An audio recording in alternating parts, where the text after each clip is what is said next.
चलिए जानते हैं कि क्रेन किसे कहते हैं, यानी क्रेन क्या होता है। तो क्रेन एक ऐसी मशीन है जिसके द्वारा किसी भी भारी वस्तु को उठाने में, साथ ही उसको एक जगह से दूसरी जगह शिफ्ट करने के लिए उपयोग में लाया जाता है, तो उसे क्रेन कहते हैं। अब जानते हैं कि टाइप्स ऑफ क्रेन कितने हैं। हमारी प्लांट इंडस्ट्रीज में कंस्ट्रक्शन साइट पे किस प्रकार के क्रेन्स मौजूद होते हैं। तो उसमें सबसे पहला आता है ट्रैवलर क्रेन, दूसरा है टायर माउंटेड क्रेन, तीसरा है मैकेनिकल क्रेन, चौथा हाइड्रोलिक क्रेन, पांचवा टावर क्रेन, छठा गैंट्री क्रेन और सातवां ईओटी इलेक्ट्रिकल ओवरहेड क्रेन। तो ये सारे जो हैं क्रेन के प्रकार होते हैं। तो आप अपने साइट पे, अपने प्लांट में इस प्रकार के सभी क्रेन्स को देख सकते हैं। तो इन सभी क्रेन की सहायता से किसी भी भारी वस्तु को उठाने, साथ ही साथ उसको एक जगह से दूसरी जगह शिफ्ट करने के काम में लाया जाता है। चलिए अब जानते हैं कि क्रेन में क्या हजार्ड्स पाए जाते हैं। यानी अगर हम बात करें कि क्रेन के हजार्ड्स क्या होते हैं, तो यहाँ पे हम कुछ मेजर हजार्ड्स जो कि पाए जाते हैं उसके बारे में हम जिक्र करेंगे।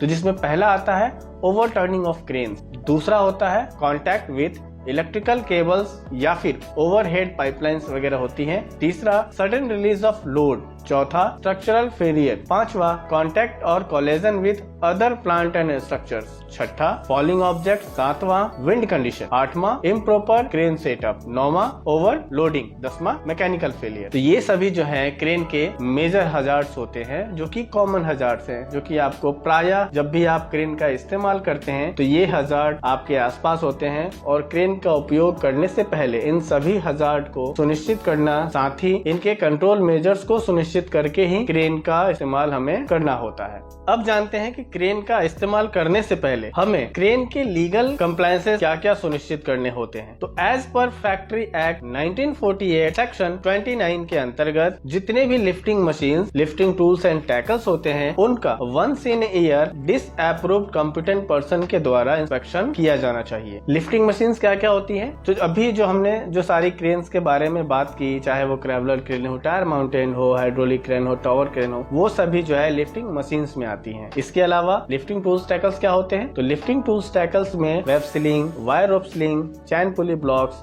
रोप, डिसाइकल, पुलिस इत्यादि आते हैं। तो इन सभी का as per factory act 1948 section 29 के अंतर्गत once in year disapproved competent person के द्वारा इनका टेस्ट या फिर इनका इंस्पेक्शन आवश्यक रूप से किया जाना चाहिए। चलिए अब बात करते हैं कि जितने भी हजार्ड्स के बारे में हमने बात की, उनका कंट्रोल मेजर्स क्या होना चाहिए। तो यहाँ पे हम कुछ चीजों के बारे में बात करेंगे जिसका पालन करके हम हमारे आसपास मौजूद जो हजार्ड्स हैं क्रेन सेफ्टी ऑपरेशन के दौरान, उसको हम रिड्यूस कर सकते हैं, कम कर सकते हैं। तो चलिए जानते हैं कि क्रेन ऑपरेशन के दौरान हमें किस बात का ध्यान रखना होता है। तो सबसे पहले हम बात करते हैं कि उसमें हमें ये जानकारी होनी चाहिए अबाउट द लोड, यानी कि किस प्रकार का लोड है, साथ ही वो लोड हमें कहाँ पे शिफ्ट करना है। इसके अलावा उस क्रेन में मौजूद ऑपरेटर के बारे में हमें जानकारी होनी चाहिए कि वो ऑपरेटर किस प्रकार का है। इसके अलावा उस एक्टिविटी को सुपरवाइज करने वाले सुपरवाइजर के बारे में भी हमें जानकारी होनी चाहिए क्रेन ऑपरेशन के दौरान। तो आइए बात करते हैं कि लोड के बारे में हमें क्या ध्यान रखना है। तो सबसे पहले उसमें वेट ऑफ द आइटम, यानी जो आपका लोड है, जो आइटम है, उसका वेट कितना है, यानी वजन कितना है,